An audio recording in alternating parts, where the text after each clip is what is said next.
NDA meeting ಕೂಡ ಶುರುವಾಗಿದೆ. ಪ್ರಧಾನಿ ಮೋದಿಯವರ ನೇತೃತ್ವದಲ್ಲಿ ನಡೆಯುತ್ತಿರುವಂತಹ ಎನ್ಡಿಎ ಮೀಟಿಂಗ್, ಎನ್ಡಿಎ ಮಿತ್ರ ಪಕ್ಷಗಳ ಸಂಸದರ ಜೊತೆಗೆ ಮೀಟಿಂಗ್ ಶುರು ಆಗಿದೆ. ಯಾಕಂದರೆ ಮೊದಲು ಬಿಜೆಪಿ ಬಹುಮತವನ್ನು ಗಳಿಸಿತ್ತು, ಆ ಸಂದರ್ಭದಲ್ಲೂ ಕೂಡ ಈ ಮೀಟಿಂಗ್ಗಳು ನಡೀತಾ ಇತ್ತು. ಆದರೆ ಭಾಳ ಇಂಪಾರ್ಟೆಂಟ್ ಅನ್ನೋ ರೀತಿಯಲ್ಲಿ ಇರ್ತಿರಲಿಲ್ಲ. ಆದರೆ ಈಗ ಎನ್ಡಿಎ ಮೈತ್ರಿಕೂಟವನ್ನು ಪ್ರತಿ ವಿಚಾರದಲ್ಲೂ ಕೂಡ ನಾವು ಪರಿಗಣಿಸ್ತೀವಿ ಅನ್ನುವಂಥ ಸಂದೇಶ ಹೋಗಬೇಕು. ಪ್ರಧಾನಿ ಮೋದಿ ಈ ಎನ್ಡಿಎ ಮೀಟಿಂಗನ್ನು ಕರೆದಿದ್ದಾರೆ. ಎನ್ಡಿಎ ಮೀಟಿಂಗ್ನಲ್ಲಿ ಎನ್ಡಿಎ ಮಿತ್ರ ಪಕ್ಷಗಳ ಹಿರಿಯ ನಾಯಕರುಗಳು, ಸಂಸದರು ಪಾಲ್ಗೊಳ್ಳುತ್ತಾರೆ. ಇವತ್ತು ಮೋದಿಯವರು ಉತ್ತರ ಕೂಡ ಕೊಡಬೇಕು ಲೋಕಸಭೆಯಲ್ಲಿ ಸಂಜೆ 4 ಗಂಟೆಗೆ. ಅದಕ್ಕೆ ಪೂರ್ವಭಾವಿಯಾಗಿ ಈಗ ನಡೀತಿರುವಂಥ ಮೀಟಿಂಗ್. ಬನ್ನಿ, ನಮ್ಮ ದೆಹಲಿ ಪ್ರತಿನಿಧಿ ಹರೀಶ್ ಈಗ ನಮ್ಮೊಂದಿಗೆ ನೇರ ಸಂಪರ್ಕದಲ್ಲಿದ್ದಾರೆ. ಹರೀಶ್, ಗಮನಿಸಬೇಕಾದಂಥ ಸಂಗತಿ ಏನು ಅಂದರೆ, ಏನೇ ಒಂದು ಪ್ರಮುಖವಾದಂಥ ಹೆಜ್ಜೆ ಇಡುವಂಥ ಸಂದರ್ಭದಲ್ಲೂ ಕೂಡ ಮಿತ್ರ ಪಕ್ಷಗಳನ್ನು ನಾವು ಪರಿಗಣಿಸ್ತೀವಿ ಅನ್ನುವಂಥ ಸಂದೇಶ ರವಾನೆ ಆಗಬೇಕು. ಅದನ್ನು ಮೋದಿ ಹಿಂದೂ ಕೂಡ ಹೇಳಿದರು, ನಾವು ಮಿತ್ರ ಪಕ್ಷಗಳನ್ನು ಎಂದೂ ಕೂಡ ಕಡೆಗಣಿಸಲ್ಲ ಅಂತ. ಸೊ ಈ ಅಧಿವೇಶನ ನಡೀತಿರುವಂಥ ಸಂದರ್ಭದಲ್ಲಂತೂ ಮಿತ್ರ ಪಕ್ಷಗಳ ಜೊತೆಗೆ ಸಾಕ್ತೀವಿ ಅನ್ನುವಂಥ ಸಂದೇಶ ಅದನ್ನು ತೋರಿಸುತ್ತೆ ಇವತ್ತಿನ ಮೀಟಿಂಗ್ ಅನ್ನುವಂಥದ್ದು. ಯಾವ್ಯಾವ ಸಂಗತಿಗಳು ಚರ್ಚೆಗೆ ಬರ್ತವೆ ಮೀಟಿಂಗಲ್ಲಿ ಅಂತ? ರಂಗನಾಥ್, ರಾಷ್ಟ್ರಪತಿಗಳ ಜಂಟಿ ಸದನವನ್ನು ಉದ್ದೇಶಿಸಿ ಏನು ಭಾಷಣವನ್ನು ಮಾಡಿದರು, ಅದರ ವಂದನಾ ನಿರ್ಣಯದ ಮೇಲೆ ಚರ್ಚೆ ನಡೀತಾ ಇರುವಂತಹದ್ದು. ವಿರೋಧ ಪಕ್ಷಗಳ ನಾಯಕರು ಮಾತಾಡ್ತಾ ಇದ್ದಾರೆ. ಈ ಸಲ ವಿರೋಧ ಪಕ್ಷದ ನಾಯಕರ ಸ್ಟ್ರೆಂತ್ ಜಾಸ್ತಿ ಆಗಿದೆ, ವಿರೋಧ ಪಕ್ಷದ ಸದಸ್ಯರ ಬಲ ಕೂಡ ಜಾಸ್ತಿ ಆಗಿದೆ. ಸರ್ಕಾರವನ್ನು ಇಕ್ಕಟ್ಟಿಗೆ ಸಿಲುಕಿಸ್ತಾ ಇದ್ದಾರೆ, ಸರ್ಕಾರದ ವಿರುದ್ಧ ವಾಗ್ದಾಳಿಯನ್ನು ನಡೆಸ್ತಾ ಇದ್ದಾರೆ. ಇದರಿಂದ ಸರ್ಕಾರ ಕೂಡ ಸಾಕಷ್ಟು ಮುಜುಗರಕ್ಕೆ ಒಳಗಾಗ್ತಾ ಇದೆ.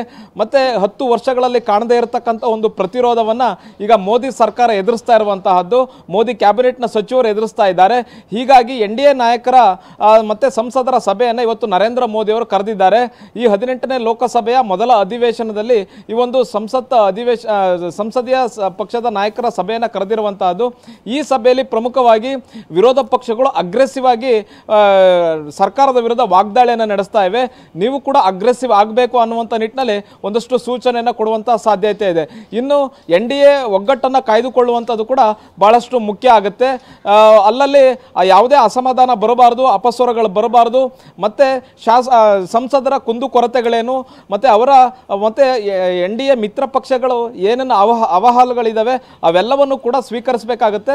ಮತ್ತೆ ಈ ಹಿಂದೆ ಇದ್ದಂತಹ 10 ವರ್ಷಗಳಲ್ಲಿ ಇದ್ದಂತಹ ಮೋದಿ ಸರ್ಕಾರ ಏನಿದೆ, ಈಗ ಮೋದಿ ಸರ್ಕಾರ ಅಂತ ಕರೆಸ್ಕೊಳ್ಳೋದಿಲ್ಲ, ಎನ್ಡಿಎ ಸರ್ಕಾರ ಅಂತ ಕರೆಸ್ಕೊಳ್ಳುತ್ತೆ. ಸಂಪೂರ್ಣವಾಗಿ ಬಿಜೆಪಿಗೆ ಬಹುಮತ ಇಲ್ಲ. ಇಂಥ ಸಂದರ್ಭದಲ್ಲಿ ಮಿತ್ರ ಪಕ್ಷಗಳನ್ನು ಕೂಡ ಅವರು ಸಂಪೂರ್ಣವಾಗಿ ವಿಶ್ವಾಸಕ್ಕೆ ತೆಗೆದುಕೊಳ್ಳಬೇಕಾಗತ್ತೆ. ಹಾಗಾಗಿ ಸಂಸದೀಯ ಪಕ್ಷದ ಸಭೆಯನ್ನು ಕರೆಯಲಾಗಿದೆ. ಇವತ್ತು ಯಾರಾದರೂ ಸಂಸದರು ಅಸಮಾಧಾನ ಹೊಂದಿದ್ರೆ ಅವರು ಹೇಳ್ಕೊಳ್ಬಹುದು. ಮತ್ತೆ ಯಾವುದಾದ್ರೂ ಎನ್ಡಿಎ ಮಿತ್ರದ ಪಕ್ಷಗಳು ಅವ್ರಿಗೇನಾದರೂ ಮನವಿ ಮಾಡೋದಿದ್ರೆ ಅಥವಾ ಏನಾದರೂ ಕೇಳ್ಕೊಳ್ಳೋದಿದ್ರೆ ಇವತ್ತಿನ ಸಭೆಯಲ್ಲಿ ಕೇಳ್ಕೋಬೇಕಾಗತ್ತೆ. ಮತ್ತೆ ಮೋದಿಯವರು ಒಂದು ಸ್ಪಷ್ಟ ಸೂಚನೆಯನ್ನು ಕೊಡುವಂಥ ಸಾಧ್ಯತೆ ಇದೆ. ವಿರೋಧ ಪಕ್ಷಗಳು ಹೆಚ್ಚು ಅಗ್ರೆಸಿವ್ ಆಗಿರೋದ್ರಿಂದ ನಾವು ಕೂಡ ಅಗ್ರೆಸಿವ್ ಆಗಿ ಡಿಫೆಂಡ್ ಮಾಡ್ಕೋಬೇಕು ಅನ್ನುವಂಥ ನಿಟ್ಟಿನಲ್ಲಿ ಒಂದಷ್ಟು ಸೂಚನೆಯನ್ನು ಕೊಡುವಂಥ ಸಾಧ್ಯತೆ ಇದೆ. ಮುಖ್ಯವಾಗಿ ಇವತ್ತು ನರೇಂದ್ರ ಮೋದಿ ಅವರು ಲೋಕಸಭೆಯಲ್ಲಿ ಹಾಗೂ ರಾಜ್ಯಸಭೆಯಲ್ಲಿ ಉತ್ತರವನ್ನು ಕೊಡ್ತಾ ಇದ್ದಾರೆ. ಮುಖ್ಯವಾಗಿ ನಿನ್ನೆ ರಾಹುಲ್ ಗಾಂಧಿ ಅವರು ಮಾಡಿದಂತಹ ಭಾಷಣ ಏನಿದೆ, ಇದು ಬಿಜೆಪಿ ನಾಯಕರನ್ನ ನಿದ್ದೆಗೆಡಿಸಿರುವಂತಹದ್ದು.